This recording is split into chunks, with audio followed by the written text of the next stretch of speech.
Ed Sullivan and the seven music legends he believed were truly dangerous. Every Sunday night, for nearly 2 decades, America performed the same ritual. Dinners were finished early, conversations paused, living room lights dimmed, and millions of families turned their attention to a black and white television set, trusting one man to decide who deserved entry into their homes. Ed Sullivan did not smile easily.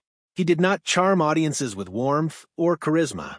His delivery was stiff, his posture awkward, his introductions famously clumsy.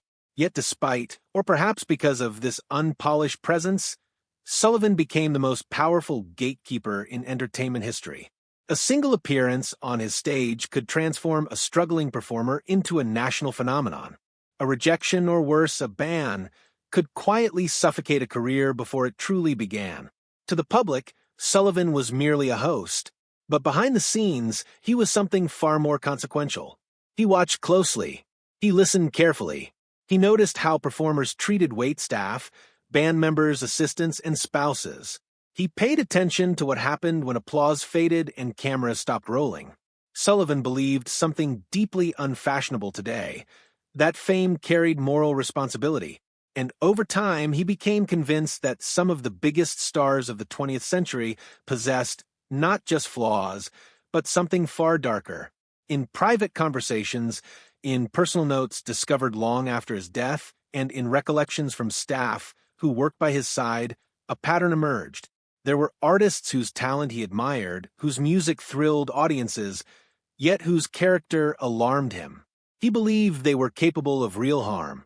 Tonight, we explore the 7 music legends Ed Sullivan privately believed crossed a line from troubled to dangerous.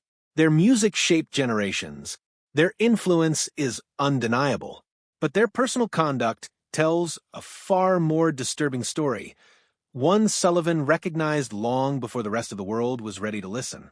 And the first case shocked him so deeply that he never forgave it. Jerry Lee Lewis, when talent couldn't excuse the unforgivable. Jerry Lee Lewis didn't walk onto the stage, he detonated. When he appeared on the Ed Sullivan Show in 1957, he embodied everything America both feared and secretly craved about rock and roll. He pounded the piano as if challenging it to survive. He kicked benches aside, stood atop the keys, and howled lyrics with reckless abandon. They called him the killer, and for a moment it felt prophetic in the best possible way. Lewis wasn't just successful, he was explosive. With hits like Whole Lotta Shakin' Going On and Great Balls of Fire, he looked poised to rival Elvis Presley himself. Sullivan, cautious by nature, still placed his stamp of approval on Lewis by featuring him prominently. Then came the revelation that changed everything. While touring the United Kingdom, reporters uncovered a truth so shocking it instantly halted Lewis's rise. At just 22 years old, he had married his 13-year-old cousin, Myra Gale Brown. As the scandal unfolded, it became clear Lewis had attempted to minimize the outrage by lying about her age.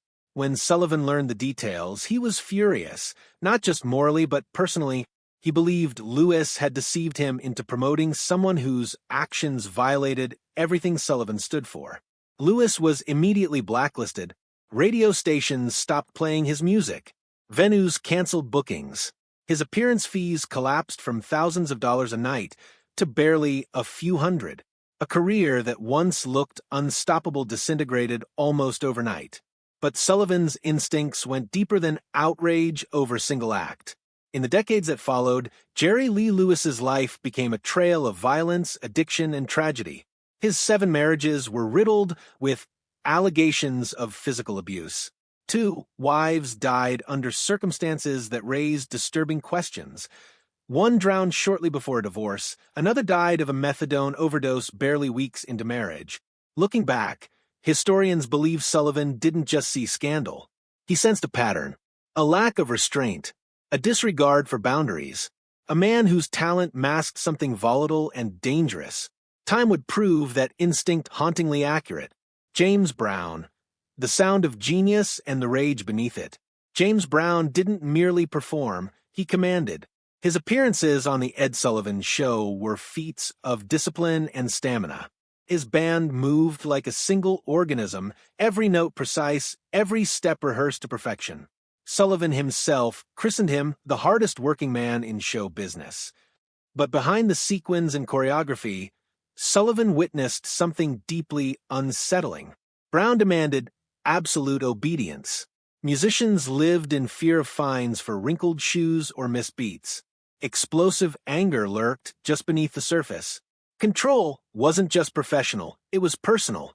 Sullivan reportedly confided to a producer, "That man has a devil inside him." Brown's criminal history didn't emerge overnight. It stretched back before fame and followed him throughout his career. Arrests for domestic violence, weapons charges, drug possession, and repeated accusations of brutal abuse from women close to him. What troubled Sullivan most wasn't arrogance or ego, traits common among stars, but the consistency of violence and domination. Brown's relationships were defined by fear, not partnership. Yet Sullivan faced a dilemma. Brown's cultural impact was undeniable. His music was revolutionary. Sullivan continued booking him, but insiders noticed a shift. There was no warmth, no backstage camaraderie, only a careful distance. Decades later, as allegations piled up and arrests mounted, Sullivan's discomfort seemed less like conservatism and more like foresight. Chuck Berry, the architect of rock and roll, and its darkest contradiction, Chuck Berry didn't just influence rock music, he wrote its blueprint. His guitar riffs, witty lyrics, and swaggering persona defined teenage rebellion and shaped generations of musicians. When Berry first appeared on The Ed Sullivan Show, America witnessed something entirely new. But Sullivan's admiration quickly eroded. As Berry's legal troubles became public, Sullivan struggled to reconcile brilliance with behavior. Berry's criminal record wasn't rumor, it was documented. An armed robbery conviction in his youth. Then, at the height of fame, a conviction under the Mann Act for transporting a 14-year-old girl across state lines. For Sullivan, this was unforgivable. He believed in redemption. But crimes involving minors crossed a moral boundary he would not compromise. Berry appeared once and never again. The years that followed only deepened the contradiction. Berry returned to music, but legal troubles continued. Tax evasion charges and later, lawsuits alleging women were secretly filmed in a bathroom at a restaurant he owned. Sullivan had been forced into a question that still echoes today. How do we separate art from artist when the artist's actions are this disturbing? Elvis Presley, The King, the Crown, and the Uneasy Power of Worship. Elvis Presley didn't just change music, he transformed American culture. His appearances on The Ed Sullivan Show drew record-breaking audiences. Parents panicked. Teenagers screamed. A nation felt something shift beneath its feet. Sullivan initially resisted booking Elvis, disturbed by the singer's provocative style. When he finally relented, the infamous decision to film Elvis only from the waist up became legend. But Sullivan's concern ran deeper than hips. He watched the crowds. He studied the devotion of teenage girls. What unsettled him wasn't rebellion, it was imbalance. The near-religious worship of a grown man by young, impressionable fans. Unlike others on this list, Elvis had no criminal record. But his personal relationships raised questions. Priscilla Beaulieu met Elvis at 14. He controlled her appearance, her movements, her life. Sullivan eventually praised Elvis publicly, even endorsing his character. Yet privately, staff recalled lingering unease. Sullivan wasn't judging a crime, he was questioning influence. Phil Spector. When brilliance turned into a loaded weapon, Phil Spector reshaped pop music without ever stepping into the spotlight. His wall of sound changed how records were made, creating emotional intensity unmatched in its time. Yet, Sullivan refused to feature him. Something about Spector disturbed him profoundly. Stories circulated of guns in recording sessions, of artists intimidated and controlled, of erratic behavior that went beyond arrogance. Years later, Ronnie Spector would reveal the horrifying truth. She was virtually imprisoned, threatened with death if she left. Sullivan's fears would culminate decades later when actress Lana Clarkson was found dead in Spector's home. He was convicted of murder and died in prison. What Sullivan sensed early was not eccentricity, it was danger. Ike Turner, control hidden behind perfect choreography. Ike and Tina Turner were electric. Their performances crackled with energy and precision. Tina's voice was thunderous. Ike's band was flawless. But backstage, Sullivan noticed something chilling. Ike watched Tina constantly, controlled every aspect of her life. Sullivan developed a warm relationship with Tina and a cold, deliberate distance from Ike. Years later, Tina Turner's escape would expose years of brutal abuse, beatings, threats, humiliation, terror. Sullivan had seen the signs long before the world believed her.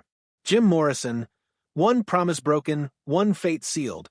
The Doors' 1967 appearance should have been triumphant.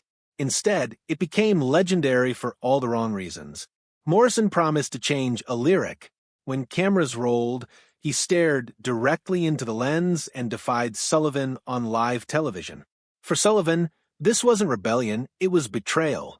He believed character revealed itself under pressure. Morrison's defiance confirmed Sullivan's fear that something destructive lived inside him.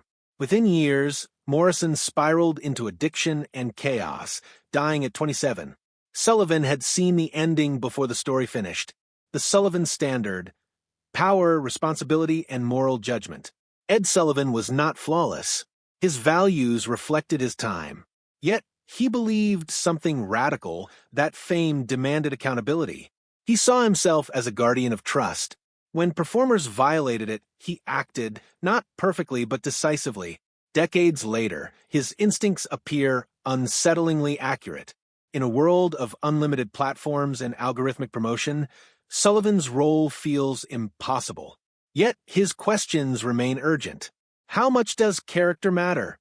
Who decides where the line is drawn, and what responsibility comes with influence? Ed Sullivan answered those questions alone every Sunday night. History continues to decide whether he was right